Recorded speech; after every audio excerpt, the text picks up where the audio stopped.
Hi, welcome to Theradi Selvi YouTube channel. நம்ம இப்போ என்ன பார்க்க போகிறோன்னா, பீட்ரூட் சப்பாத்தி எப்படி செய்யலான்னு பார்க்கலாம் வாங்க. வந்து நான் ஒரு பீட்ரூட்டை வந்து நல்லா தோல் சீவி வச்சுருக்கேன்.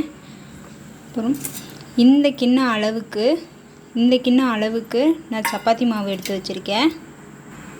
இந்த பீட்ரூட்டை வந்து நல்லா அரைச்சி நல்லா சாறு எடுத்துக்கலாம். முதல்ல சப்பாத்திக்கு ஏற்ற மாதிரி நைஸாக அரைச்சி நல்லா வடிகட்டி எடுத்துக்கணும்.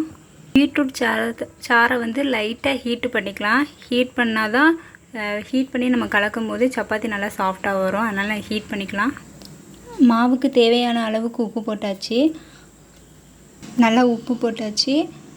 கொஞ்சோண்டு சுகர் எடுத்திருக்கேன், சர்க்கரை.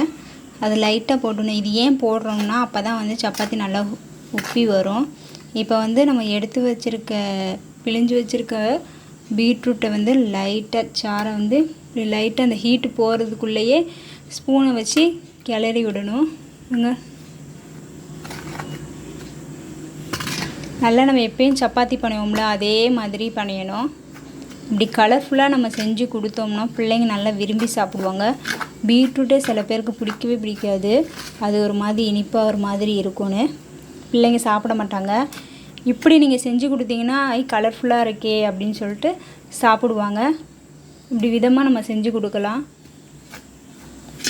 இது மாதிரி நிறைய வீடியோ வந்து என்னோடய சேனலில் போட்டிருக்கேன், போய் பாருங்கள். இப்போ இதை வந்து நல்லா சப்பாத்தி பதத்துக்கு பனைஞ்சிக்கலாம். பாருங்கள், மாவு நல்லா பனைஞ்சாச்சு. சப்பாத்தி பனைஞ்சுக்கு நல்லா சாஃப்டாக பனைஞ்சாச்சு. இவங்க சாஃப்டாக பனைச்சி மேலே வந்து எண்ணெய் தேய்ச்சிருக்கேன். எண்ணெய் தேய்ச்சி ஒரு 10 நிமிஷம் அப்படியே ஊற விடணும். ஊற விட்டதுக்கப்புறம் சப்பாத்தி தேய்க்கிற மாதிரி தேய்ச்சிக்கலாம். ஒரு ஈர துணியை வச்சு மூடி வைக்கணும். பீட்ரூட் சப்பாத்தி மாவு நல்லா ரெடி ஆகிடுச்சு பாருங்கள். இப்போ வந்து மாவை உருட்டி நம்ம வந்து சப்பாத்தி தேய்ச்சிக்கலாம். நம்ம சப்பாத்தி மாவை நல்லா மெலிசாக தேய்ச்சாச்சு. இப்போ தோசைக்கல்லில் போட்டு எடுக்கலாம். இங்கே பாருங்கள், சப்பாத்தி மாவு எவ்வளோ சாஃப்டாக வந்திருக்குங்க பாருங்கள். இந்த அளவுக்கு நம்ம சாஃப்டாக நல்லா மெலிசாக தேய்ச்சிக்கணும். தோசைக்கல்லில் போட்டாச்சு பாருங்கள், நல்லா வேகட்டும்.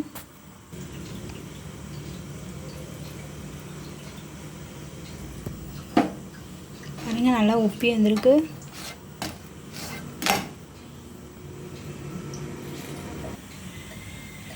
இப்போ பாருங்கள், நம்ம சப்பாத்தி வந்து நல்லா சாஃப்டாக ரெடி ஆயிடுச்சு. நீங்கள் வீட்டில் செஞ்சு பாருங்கள், எப்படி இருக்குன்னு சொல்லுங்கள். இது வந்து வெஜ்ஜு குருமா, நல்ல காரச்சாரமாக வெஜ்ஜு குருமா. அது வந்து டேஸ்ட்டு சூப்பராக இருக்கும். நீங்கள் செஞ்சு பாருங்கள். அதுவும் நம்ம சேனலில் வந்து நான் போட்டிருக்கேன். நல்ல ஹெல்த்தியான பீட்ரூட் சப்பாத்தி போட்டிருக்கேன். இந்த வீடியோ உங்களுக்கு பிடிச்சிருந்தா தேரடி செல்வி சேனலை சப்ஸ்கிரைப் பண்ணுங்கள். தேங்க்யூ.